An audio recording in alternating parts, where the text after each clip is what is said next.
గురుగారు, ఈ మధ్య ప్రవచనకర్తలందరూ కూడా మీరు ఏ దేవాలయానికెళ్ళినా గాని ధర్మబద్ధమైన కోరికలు మాత్రమే కోరుకోండి అని హ్మ్. చెప్పడం జరుగుతుంది. హ్మ్. అసలు కోరికంటే ఏంటి? ధర్మబద్ధమైన కోరికంటే ఏంటి? చాలా మంచి ప్రశ్న. ఇక్కడ ధర్మబద్ధము అన్నటువంటి దానికి అర్థం ఏంటి అంటే, మనల్ని మనం ఉద్ధరింపజేసుకోవడానికి. అంటే మన జీవితాన్ని సక్రమంగా తీర్చిదిద్దుకోవడానికి, మనకున్నటువంటి ఐహిక భోగ సుఖాలు కాకుండా ధర్మబద్ధమైనటువంటి కోరికలంటే ఏంటి? ఒక మనిషికి ఇల్లు కావాలి. ఒక ఇంట్లో కుటుంబం సంతోషంగా ఉండాలి. ఒక ఇంట్లో కుటుంబం ఆరోగ్యంగా ఉండాలి. నా బిడ్డకు పెళ్లి కావాలి. నా బిడ్డకు ఉద్యోగం కావాలి. నేను జీవితంలో స్థిరపడాలి అనేటటువంటి కోరికలు ఏవైతే ఉంటాయో అవి ధర్మబద్ధమైనటువంటి కోరికలు. అర్హతకు మించినటువంటి కోరికలు కోరుకుంటే భగవంతుడు కూడా ఏమీ చేయలేడు. ఇప్పుడు నేను చదువుకున్నటువంటి చదువు ఒకటుంది. నేను చదువుకున్నటువంటి లాయర్ చదువు ఒకటి చదువుకున్నాను. నేను సాఫ్ట్‌వేర్ రంగంలో సీఈఓ కావాలంటే ఎలా కుదురుతుంది? అందుకే మనము కోరుకునేటటువంటి కోరిక మన శరీరానికి, మనం ప్రవర్తించే తీరుకి అర్హత కలిగి ఉండాలి. అలా ఉంటే అది ధర్మబద్ధమైనటువంటి కోరికగా ఉండి భగవంతుడు వెంటనే నెరవేరుస్తాడు. అధర్మమైనటువంటి కోరిక అంటే అర్థమేంటి? ఎదుటివాడు నాశనం అయిపోవాలి. వీడు నాకంటే వెనకొచ్చాడు, నాకంటే ముందుకెళ్ళిపోతున్నాడు కాబట్టి వాడిని ఎలాగైనా కిందికి లాగేయాలి. భగవంతుడా వీడి జీవితాన్ని నాశనం చెయ్యు. భగవంతుడా వీడిని ఎలాగైనా కష్టాల పాలు చెయ్యు అనేటటువంటి కోరికలు ఉంటాయి చూసా, అవి అధర్మమైనటువంటి కోరిక. అంటే ఇతరుల యొక్క హాని ఏదైతే కోరుకుంటామో అది అధర్మమైనటువంటిది. మనం స్వయంగా మన కోసం మనం కోరుకునేటటువంటి కోరికలు, మన అర్హతకు తగినటువంటి కోరికలు ఏవైతే కోరుకుంటామో అవి ధర్మబద్ధమైనటువంటి కోరికలను శాస్త్రం చెప్పింది.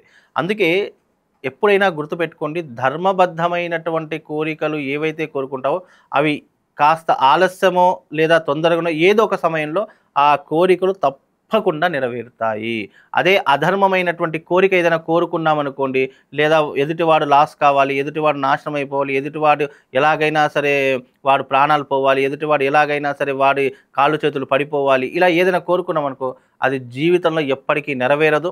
అలా కోరుకున్నావు అని అంటే గనక ఆ యొక్క శాపం నీకొచ్చి తగులుతుంది.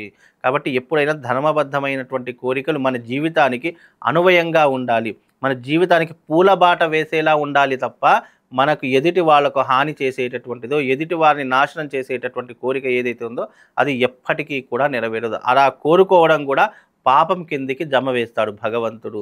నువ్వు కోరి కోరి పాపాన్ని మూటగట్టుకుంటావు అని అంటే గనక అది నీ వ్యక్తిగత విషయం. ఎందుకంటే ఎప్పుడైనా ఆలోచన చేసుకోండి. సమస్త చరాచర సృష్టిలో ఆలోచనా శక్తి, జ్ఞాపక శక్తి, ఆలోచించేటటువంటి ఏది తప్పు, ఏది ఒప్పు అని ఆలోచన చేసుకునేటటువంటి శక్తి మనిషికి మాత్రమే ఎందుకిచ్చాడు? ఇది తప్పు, ఇది ఒప్పు, ఇది కరెక్ట్, ఇది నిజము, ఇది అబద్ధము, ఇది ధర్మము, ఇది అధర్మము అని తెలుసుకునేటటువంటి జ్ఞానము, విచక్షణ జ్ఞానం భగవంతుడు మనకు మాత్రమే ఇచ్చాడు. దాని ద్వారా నువ్వు ఏ రకమైనటువంటి దారిని ఎంచుకుంటావు అనేటటువంటిది భగవంతుడు నీ చేతిలో పెట్టాడు. దాన్ని నువ్వు సక్రమంగా వినియోగించుకుంటే నువ్వు పుణ్యాత్ముడవుతావు. దాన్ని అక్రమంగా వినియోగించుకుంటే పాపాత్ముడవుతావు. అంతే, ఇక్కడ పెద్ద డిఫరెన్స్ ఏం లేదు. నీ దారిని నువ్వు ఎలా మలుచుకుంటావు అనేది భగవంతుడు నీ చేతిలోనే పెడతాడు. భగవంతుడి చేతిలో ఏమీ ఉండదు. నీకు పుట్టుకనిస్తాడు, నీకు జ్ఞానాన్నిస్తాడు, నీకు ఆలోచించేటటువంటి తెలివితేటలు ఇస్తాడు. దానితో ఏ మార్గాన్ని ఎంచుకుంటావు అనేటటువంటిది నీ చేతిలో ఉన్నటువంటి కర్తవ్యం.